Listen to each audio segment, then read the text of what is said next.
Okay, I have a 1999 Honda CR-V here, going to be changing the automatic transmission fluid. I would imagine this procedure will likely be pretty much the same for any late 90s, early 2000 CR-Vs. The transmission on this thing shifts really poorly, especially in the second gear. It kind of just jolts in the second gear, not smooth at all. Checking the level on the dipstick of the transmission, it appeared to be overfilled, and later on we confirmed this. Apparently someone in the past took this thing to Jiffy Lube where that likely was done to it, and they likely didn't use the OEM Honda transmission fluid. Hondas are really picky about the transmission fluid, and it's always best that you use, the OEM Honda transmission fluid. So if you value your car, don't go to Jiffy Lube. That's just my opinion. Okay, here's some of the items I'm going to be using to do this job. Got plenty of cardboard here, which is always nice to have. You don't really need to slide underneath the car too much. Everything's pretty much in front of the car. You don't need to jack up the car or anything like that. You need a 3/8 ratchet. The 3/8 section of the ratchet slides inside the drain plug. It's like a 3/8 female connection. And if you don't have one already, I highly recommend getting a 3/8 breaker bar at Harbor Freight or somewhere like that. Sometimes these drain plugs get tight over time, and when the moon and stars are aligned just right at Jiffy Lube, things get really tight, believe it or not. Okay, that's a joke. I'll stop picking on Jiffy Lube, maybe. Okay, we got a whole bag of drain plug metal crush washers. I'm going to be changing the fluid on this thing several times, 2 to 3 times, because the total capacity of this transmission fluid is somewhere around 7 quarts, and this is a basic drain and refill, which is what we're doing, is 3 quarts, 3 ounces. So I'm going to make sure I clean it out, get all the proper fluid back in there, and clean fluid. Okay, we got a drain pan. I got a Walmart for pretty cheap. That worked out pretty good. We got a nice long funnel. This is the longest funnel I have and the longest funnel I could find. We have some rags. We have some gloves, which are optional. We have a 3/8 torque wrench, which is optional. I have it. This is from Harbor Freight. It's some cheap thing. I believe the torque settings were 36 foot-pounds. Don't quote me on that, but I have it, so I'm going to use it. If you just make it snug and don't go too crazy, you'll probably be okay. Here's some ATF. It's not Honda OEM fluid per se. It's not, doesn't have the label, but it's the same people, from what I've read, that make Honda's fluid, because obviously Honda doesn't have their have a refinery of their own. So this is the same thing as Honda fluid. I got this on Amazon. It worked out pretty good, and I'll put the links down below to all this stuff that I used. The washers and this fluid, it worked out pretty good. It shifts a lot better now with this fluid and having the proper amount of fluid in it. So here it is, front and back. Here's all the specs to it. It's good stuff. Okay, and a nice warm engine. Take it for a little drive, get everything to operating temperature. And the dipstick is right below this air plenum, right hidden down there. Kind of see that. It's kind of should be yellow, but of course it's dirty.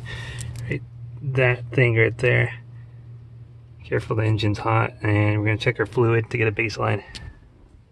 Okay, we're gonna check the fluid level. Careful, it's hot down here. I'm gonna wipe it off. Stick it back in.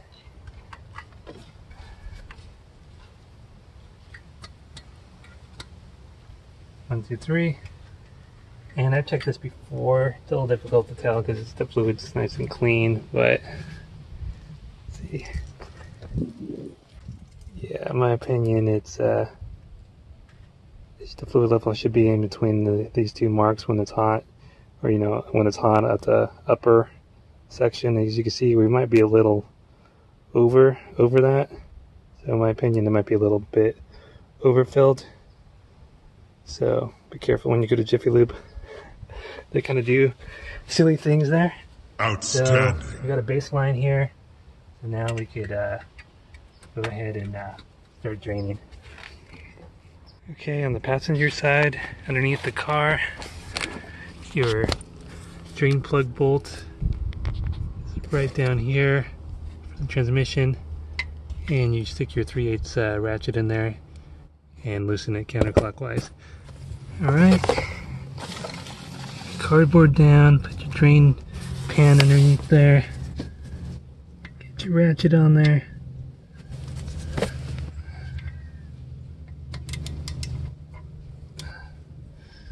and we'll loosen it slowly. Oh, they put it on tight. Good job. Jiffy Lube. Wow.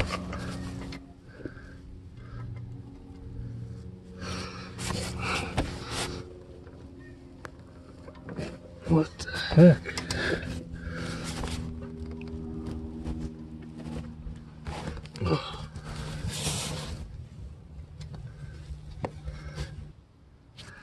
Okay, we're gonna try this longer ratchet.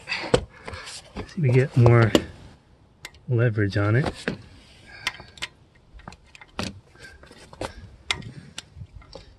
These things might get tighter over time. Okay, feel the heat. Let's see if this works. Test your might. Oh. Fatality. I think it just broke my ratchet. Did we loosen it? Oh, we did. Okay, it felt like I broke my Harbor Freight ratchet. That would be a shame. Lifetime warranty. It still works. Wow, that was tight. So it's loose. Now I'm just gonna prepare for the spill. We'll just loosen it a little bit first. Let it drip. It might not drip until you take the whole thing out. So have your pan ready.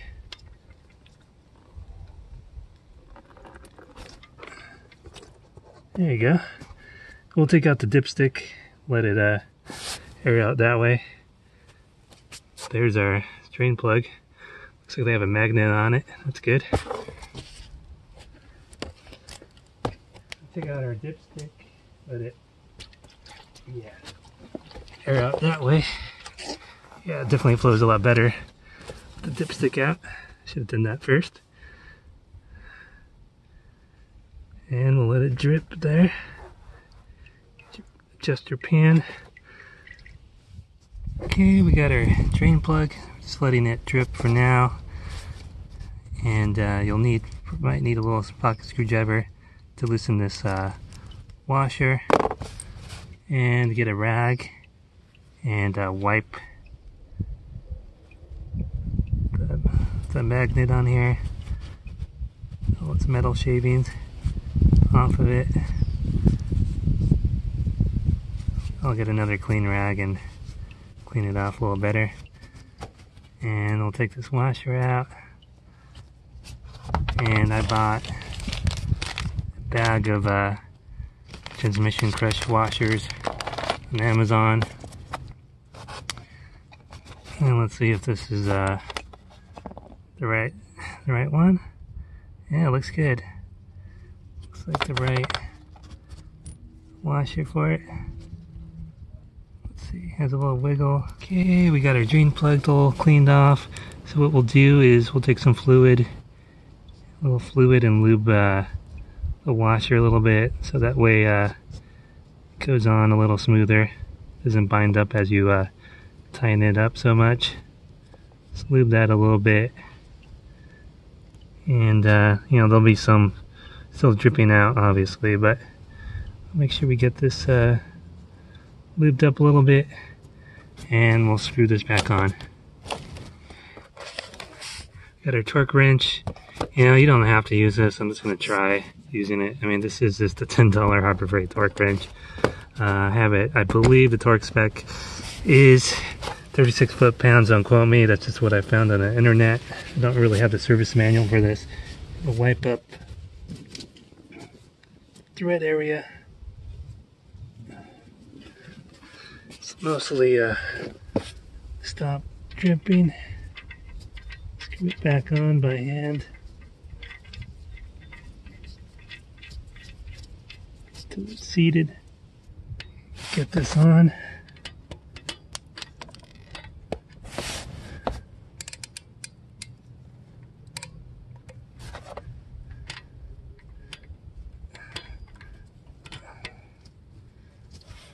I think we're on. Okay. Get a better position. Not being your guys' way. Forgive me. Okay, right there. Wipe it up. Make sure there's no leaks. Of course, we're going to double check once we actually add our fluid. Okay, here's our fluid. Looks more funky and once it's all in the pan here. And this pan has measurement marks, quart measurement marks. Hard to get a baseline because it's not really a level surface here per se. But once I get it a little level, it seems like 3 quarts. But I'm going to pour this in extra oil jug I have, and we're going to measure it that way. Okay, I had a friend help me pour this in an extra oil jug I had. And someone mentioned on the reviews for this thing to cut a little V-notch in it. It'll pour a little cleaner. As you see, I had a little spillage, not a lot, but could be better. So I might try that next time. So here's the jug. It does look like it's overfilled according to the manual. The manual calls for 3 quarts, 3 ounces, just to drain and refill. We're gonna do that at first and, you know, check the level, take it for a drive and all that stuff. So yeah, one quart. It's backwards here. It's 4, but this is if you're emptying the quart, obviously, or the jug. 1, 2, 3, and we go above 3, as you see there. So it's like 3 quarts and 3/4 of a quart, like 24 ounces, give or take. So it does seem to be, like I said, it did seem to be a little overfilled. So, but we're gonna try the factory manual, see what that does. Got my funnel in there, stuck in the vinyl tube. It's in there about 1 inch or so. So keep an eye on that, don't wiggle it too much. And we're gonna fill it up and see how it goes. So this one's backwards. So we got 4, 3, 2, 1. So we're gonna add it 1, 2, 3. We're gonna add it to the 2 mark. And we might add the extra 3 ounces at the end.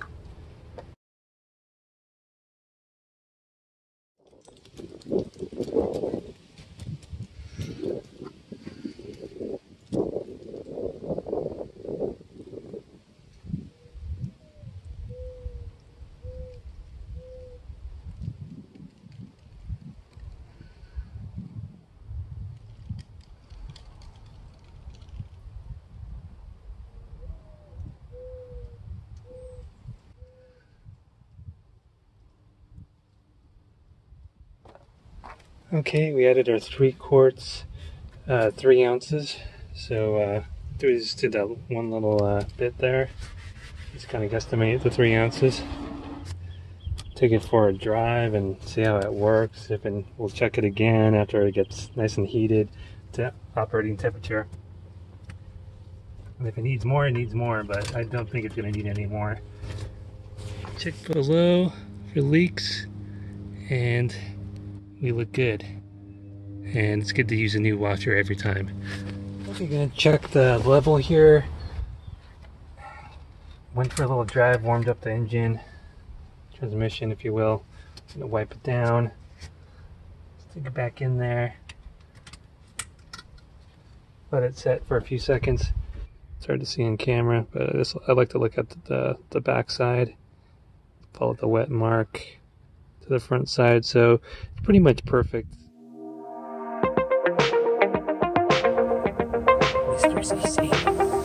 Mr. CC.